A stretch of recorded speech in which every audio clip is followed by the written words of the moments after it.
दुबे, आप देख रहे हैं फास्ट न्यूज इंडिया। अगली खबर यूपी के प्रयागराज से, जहां पंचदशनामा आवाहन अखाड़े के प्रमुख संतों से महाकुंभ पर हुई धार्मिक चर्चा। खबर के बारे में विस्तार से जानेंगे, उससे पहले लेंगे एक छोटा सा ब्रेक के बाद जल्द हाजिर होंगे। समस्त भिंडवासियों संग देशवासियों को 76वें गणतंत्र दिवस की ढेर सारी शुभकामनाएं। मुकेश कुमार साक्य, टीआई देहात, भिंड एमपी, आप सभी को एक बार पुनः ढेर सारी शुभकामनाएं। आज इस शुभ अवसर पर एक शायरी के माध्यम से आप सभी को, देश को, उन वीर जवानों को याद दिलाता हूं।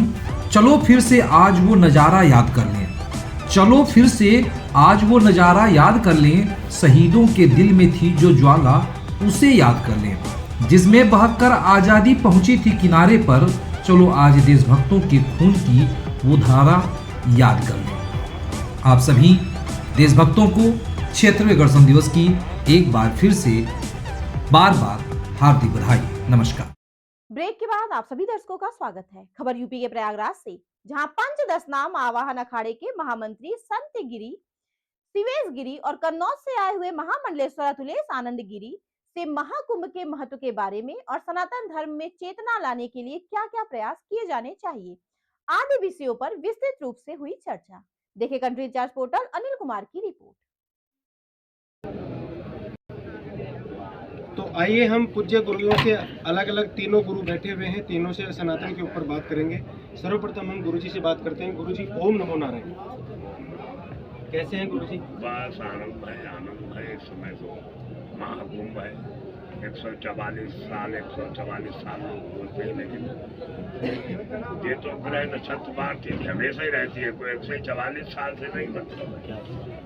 उस टाइम 144 साल पहले ऐसा हुआ था, तो वही हुआ अभी आप उसके बारे में।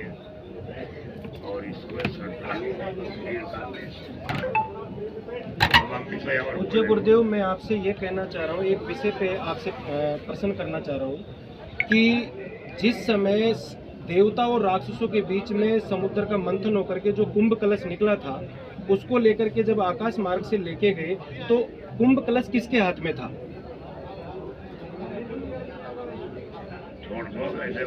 ये मेरे हाथ में।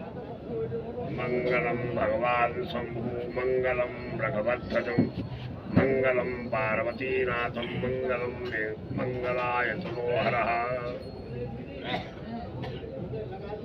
श्री पंचदशनाम आवाहन अखाड़ा राष्ट्रीय महामंत्री श्री महंत सतगिरी, बगल में हमारे महाराज राष्ट्रीय उपाध्यक्ष श्री महंत शिवेश गिरी, बगल में ही हमारे अतुलेश आनंद जी।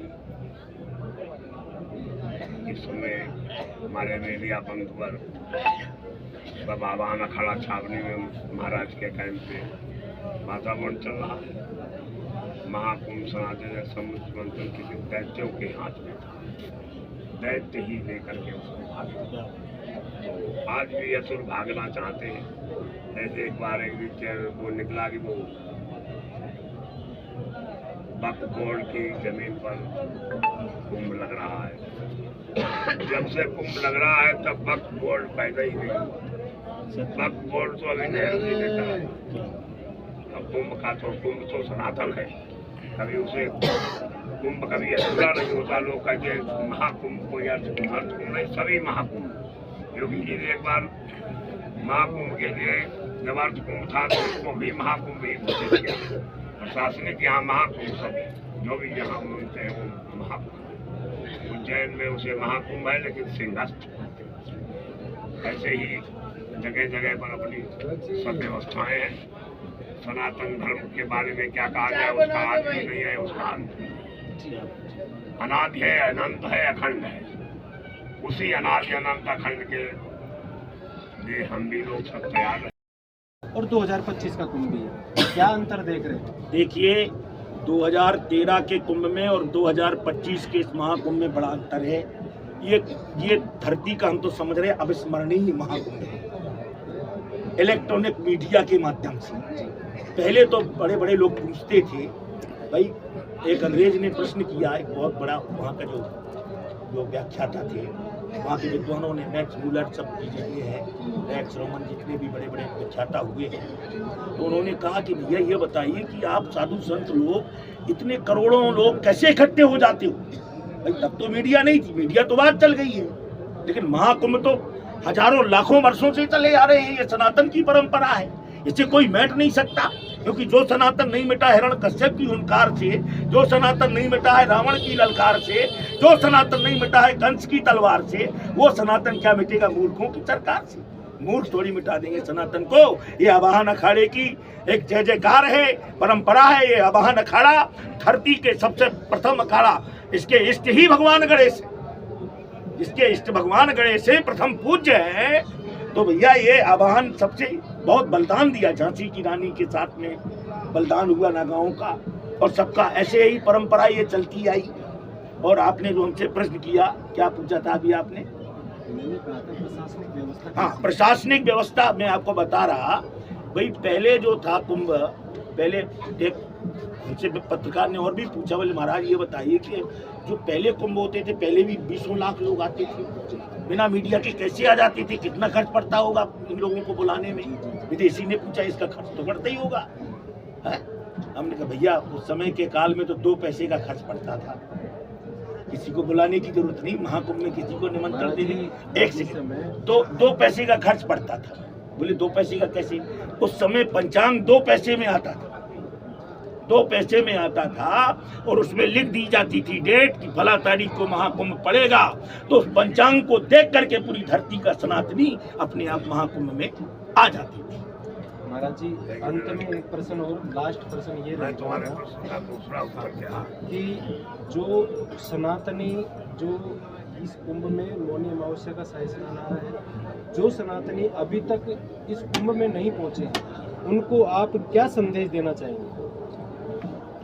हमारा तो संदेश यही है कि सभी लोग आए, और आने जाने में थोड़ी कठिनाइयाँ तो होती हैं, अच्छे धर्म का कोई कार्य करते तो भी परेशानी आती है, क्योंकि यहाँ पे 15 किलोमीटर से पैदल चल के आदमी गंगा स्नान के लिए आएगा, तो उसको गंगा माँ गंगा उसको लाभ देगी। सनातन की लिए सब कुछ करना पड़ेगा। आपका अंतिम संदेश बताएं महाराज जी, 1 मिनट। अंतिम संदेश हमारा ये है कि हमारे माननीय यशस्वी प्रधानमंत्री, हमारे सूबे के मुखिया माननीय यशस्वी योगी आदित्यनाथ जी, आज भी वो आए, आज हम उनके पास में ही बैठे, साथ साथ भोजन भी किया। तो जब मुखिया सड़कों पर घूम रहा है तो व्यवस्थाएं क्या व्यवस्थाएं तो सब अच्छी हैं। यहाँ जहाँ दिव्य और भव्य कहा जा रहा है तो वो दिव्य और भव्य ही होगा। हमारे सभी प्रशासनिक अधिकारी भी हमारे आगे सब नतमस्तक रहते हैं, आदेश का पालन, और व्यवस्थाएं तो घरों में हो जाती हैं। जब कभी कभी छोटी मोटी व्यवस्था कोई पत्रकार छाप देता है, हो गया वो हो गया, ये व्यवस्था तो तुम्हारे घर में तो भाइयों में हो जाती है। यहाँ तो एक नगर बसाया है जिसे महाकुंभ कहते हैं, यहाँ का भी कलेक्टर अलग है। इसी शहर में 4 सेक्टर मजिस्ट्रेट, मतलब 8-10 यहाँ सेक्टर मजिस्ट्रेटों का गिनती नहीं है, पता है आपको?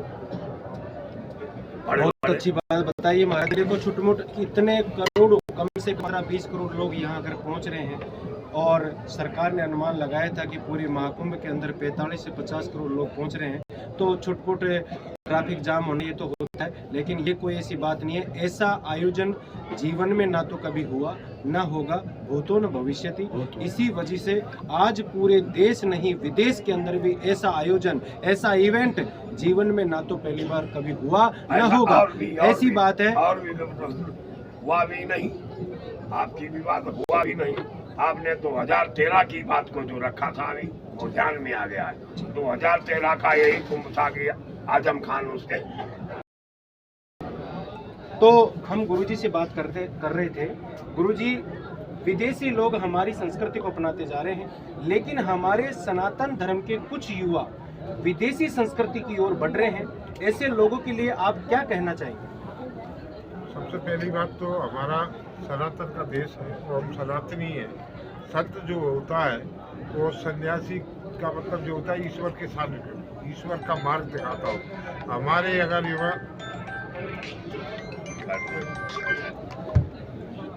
हमारे युवा अगर विचलित हो रहे हैं तो हम किसी भी प्रकार उनका, हमारे संतों की मुखारबिंद से जो दिव्यवाणी निकलती है और कैसे भी करके उनको वापसी अपने घर करेंगे।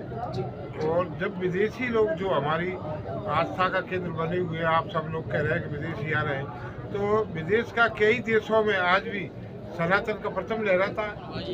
तो सनातन का परचम लहराता है, इसलिए वे विदेशी लोग जिनके भावुक होकर हमारे भारत में इस सनातन में ऐसी क्या व्यवस्था है, संतों में क्या व्यवस्था है, उसके रूप उसको देखने के लिए हमारे इस कुंभ काल में आए हुए हैं। और कुंभ काल में आए, आस्था का केंद्र है, इसलिए सब कोई आ सकता है, इसे हम लोग रोक नहीं सकते, परंतु संत होता है। और दूसरी बात, यहाँ महाकुंभ का विषय ये है कि महाकुंभ तो आज का नहीं है, पूर्व से ही महाकुंभ चला आ रहा है। और आपने एक और शब्द कहा कलश, कलश का मतलब क्या हुआ? कलश जब लेके भागे तो हरिद्वार, त्र्यंबक, यहाँ 2 बार बूंद गिरी तो 2 बार लगता है, और वहाँ एक बार गिरी तो वहाँ एक बार कुंभ लगता है। इसको कोई अर्ध कुंभ नहीं होता, पूर्ण कुंभ ही माना जाता है। और हमारा संतों से या जनता जनार्दन से सबसे यही निवेदन है कि इस गंगा की गोद में आकर पावन डुबकी लगाकर अपने सनातन धर्म की ध्वजा को लें। महाराज जी, 29 तारीख को मौनी अमावस्या का शाही स्नान आ रहा है। करोड़ों लोग आस्था लेकर के यहाँ पहुँच रहे हैं, लेकिन हम ये देख रहे हैं, आज हम ग्राउंड रिपोर्ट करते हैं तो ज़्यादातर लोग रील बनाने पर ध्यान रख रहे हैं, रियलिटी को पे नहीं जा रहे हैं। क्योंकि यहाँ पर जो व्यक्ति आए, ऐसे दिव्य आप जैसे संतों के दर्शन करें, आशीर्वाद लें, लेकिन ज़्यादातर सेल्फी लेने में, रील बनाने के लिए लोग उत्सुकता ज़्यादा दिखा रहे हैं, न कि यहाँ महाकुंभ की क्या विशेषता है और यहाँ क्या हो रहा है इसकी रियलिटी तक नहीं पहुँच रहे हैं। ऐसे लोगों को क्या कहेंगे?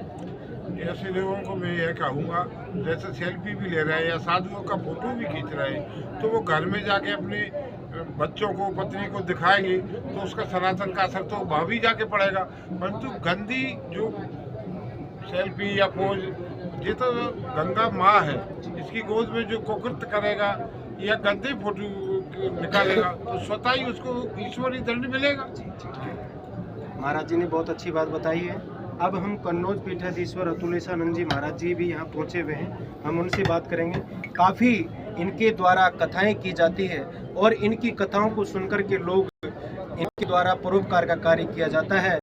कहा भी गया है कि 18 पुराणेषु व्यासस्य वचनम द्वयम परोपकार पुण्याय पापाय परपीड़नम। इस संसार में परोपकार करने के समान कोई पुण्य नहीं है और दूसरे को पीड़ा पहुंचाने के समान कोई पाप नहीं है। उसी कड़ी को लेकर के अतुलेशानंद जी महाराज चल रहे हैं। मैं महाराज जी से बात करूंगा कि महाराज जी, आपके द्वारा गौ माता को राष्ट्र माता घोषित करने के लिए सतत प्रयास किए जा रहे हैं और आज हमारी फिर भी गौ माता बेसहारा, बेसुध होकर के अभी सर्दी के समय भी घूम रही है। आपके द्वारा प्रयास किए जा रहे हैं, कहाँ तक आपके प्रयास पूरे हुए और क्या कर रहे हैं? देखिए, हम आज हमारे अखाड़े में आप पधारे, आपका स्वागत है आपके इन चैनलों का।